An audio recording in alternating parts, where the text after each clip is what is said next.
സീസ് ഫയർ സംബന്ധമായി യുദ്ധം അവസാനിപ്പിക്കാൻ ഏറ്റവും സുപ്രധാനമായ ഒരു ചർച്ച പാകിസ്ഥാനിലെ ഇസ്ലാമാബാദിൽ നടക്കുകയാണ്.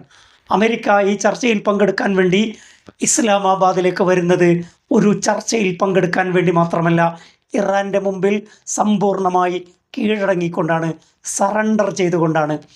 കാരണം അമേരിക്കയുടെ ചരിത്രത്തിൽ ആദ്യമായിട്ടാണ് യുദ്ധത്തിന് പോയ ഒരു രാജ്യത്തോട് 40 ദിവസത്തിനുള്ളിൽ ചർച്ച നടത്തേണ്ടി വരുന്നത്. ഇവിടെ ആർക്കാണ് ലീവറേജ് ഉള്ളത് എന്ന് നോക്കിയാൽ, ഇറാനിലെ റെജീം ചേഞ്ച്, ഇറാനിലെ ഭരണകൂടത്തെ അട്ടിമറിക്കുക, ഇറാൻ ഇത്ര മണിക്കൂറിനുള്ളിൽ കീഴടങ്ങുക എന്നൊക്കെ പറഞ്ഞ അമേരിക്കയുടെ ഏറ്റവും സുപ്രധാനമായ പ്രസിഡന്റ് കഴിഞ്ഞാൽ അടുത്ത പദവിയിലിരിക്കുന്ന വൈസ് പ്രസിഡന്റ് JD വാൻസ് ആണ് ഈ ചർച്ചയ്ക്ക് നേതൃത്വം നൽകുന്നത്. ചർച്ചയിൽ ഡെലിഗേറ്റ് ആര് വരണമെന്ന് തീരുമാനിച്ചത് ഇറാനാണ്. അമേരിക്കയുടെ ഹിസ്റ്ററി പരിശോധിച്ചാൽ, അമേരിക്കയുടെ യുദ്ധചരിത്രം പരിശോധിച്ചാൽ, ലോകത്തൊരിടത്തും അമേരിക്ക യുദ്ധത്തിന് പോയ സ്ഥലങ്ങളിൽ ഇത്രയും പെട്ടെന്ന് 40 ദിവസത്തിൻ്റെ പീരീഡിനുള്ളിൽ ഒരു സന്ധി സംഭാഷണം നടത്തിയിട്ടില്ല. വിയറ്റ്നാമിൽ 10 വർഷങ്ങൾക്ക് ശേഷമാണ് ചർച്ച ആരംഭിച്ചത്. അഫ്ഗാനിസ്ഥാനിൽ 2001 അധിനിവേശത്തിന് വന്ന അമേരിക്ക 20 വർഷങ്ങൾക്ക് ശേഷമാണ് അമേരിക്ക ഒരു ചർച്ചയ്ക്ക് പോലും തയ്യാറായത്. അതും നേരിട്ടുള്ള ചർച്ചയല്ല, ഖത്തർ മുഖാന്തരമുള്ള ചർച്ചയായിരുന്നു.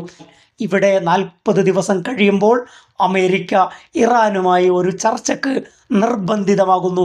ഇത് അമേരിക്കയെ സംബന്ധിച്ച് ഒരു സറണ്ടറാണ്, ഒരു കീഴടങ്ങലാണ്. അമേരിക്കയുടെ ചരിത്രത്തിൽ ആദ്യമായിട്ടാണ് യുദ്ധം ചെയ്യാൻ പോയ ഒരു രാഷ്ട്രത്തിൻ്റെ മുമ്പിൽ സന്ധി സംഭാഷണത്തിന് തയ്യാറായി വരുന്നത്. ഈ അടുത്ത ടോക്കിലേക്ക് പോകാം, ചർച്ചകളിലേക്ക് പോകാം. ഒരു പക്ഷേ സീസ് ഫയർ കുറച്ചുകൂടി നീട്ടാം, ഉപാധികളിൽ ചർച്ചയാകാം.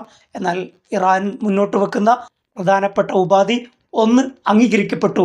ഇസ്രായേൽ ലബനാനിലുള്ള ആക്രമണം നിർത്തിയതിന് ശേഷമാണ് ഈ ടോക്ക് ആരംഭിക്കുന്നത്. അമേരിക്ക ഫ്രോസൺ ചെയ്ത ഖത്തർ ബാങ്കിലെ ഇറാൻ്റെ മില്യൺ കണക്കിന് ഡോളറുകൾ റിലീസ് ചെയ്യുക എന്നതാണ് ഇറാൻ്റെ മറ്റൊരു ആവശ്യം.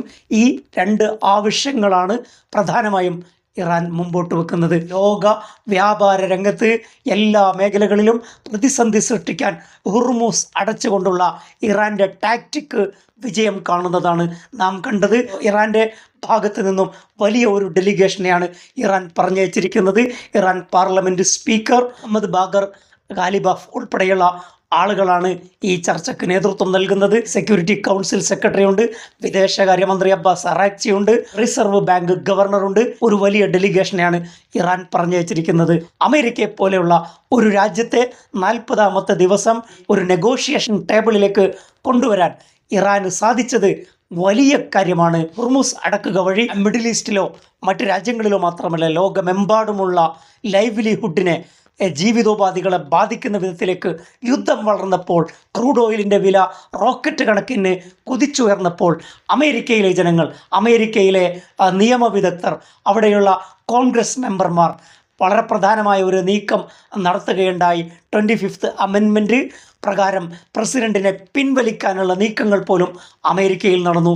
അമേരിക്കയിലെ മാഗ എന്ന് പറയുന്ന മേക്ക് അമേരിക്ക ഗ്രേറ്റ് അഗെയിൻ എന്ന് പറയുന്ന മാഗയുടെ പ്രോപ്പഗണ്ട ടീം തന്നെ ട്രംപിന് എതിരാകുന്നു. ട്രംപ് വിജയിച്ചു എന്ന് അവകാശപ്പെടുമ്പോൾ ഇല്ല, ഒരു വിജയവുമില്ല. ഈ യുദ്ധം ഇസ്രായേലിന് വേണ്ടിയാണ്, ബെഞ്ചമിൻ നെതന്യാഹുവാണ് നിയന്ത്രിക്കുന്നത് എന്ന് വ്യക്തമായി മാഗ ബേസിലെ ട്രംപിൻ്റെ അനുയായികളും പ്രചാരകരും മുമ്പോട്ട് വന്ന് പറയുമ്പോൾ ട്രംപിന് എല്ലാം നഷ്ടപ്പെട്ട അവസ്ഥയിലെത്തി. മാനസിക നില പോലും തകരുന്ന ഒരവസ്ഥയിലേക്ക് ട്രംപിനെ കൊണ്ടെത്തിക്കാൻ ഈ യുദ്ധത്തിന് സാധിച്ചു. തങ്ങൾ തകർക്കുമെന്ന് പറഞ്ഞ അതേ ഭരണകൂടത്തോട് സംസാരിക്കാൻ വിധിക്കപ്പെടുന്ന ദയനീയമായ അവസ്ഥയിലാണ് അമേരിക്കയുള്ളത്. ഒറ്റക്കാര്യം മനസ്സിലാക്കാം, യുദ്ധത്തിലേക്ക് തിരിച്ചു പോകാൻ 2 രാജ്യങ്ങളും ഒരുക്കമല്ല എന്ന പ്രഖ്യാപനമാണ് ഇസ്ലാമാബാദിലേക്ക് വരുന്നതോടുകൂടി 2 രാജ്യങ്ങളും തീരുമാനിച്ചിരിക്കുന്നത്.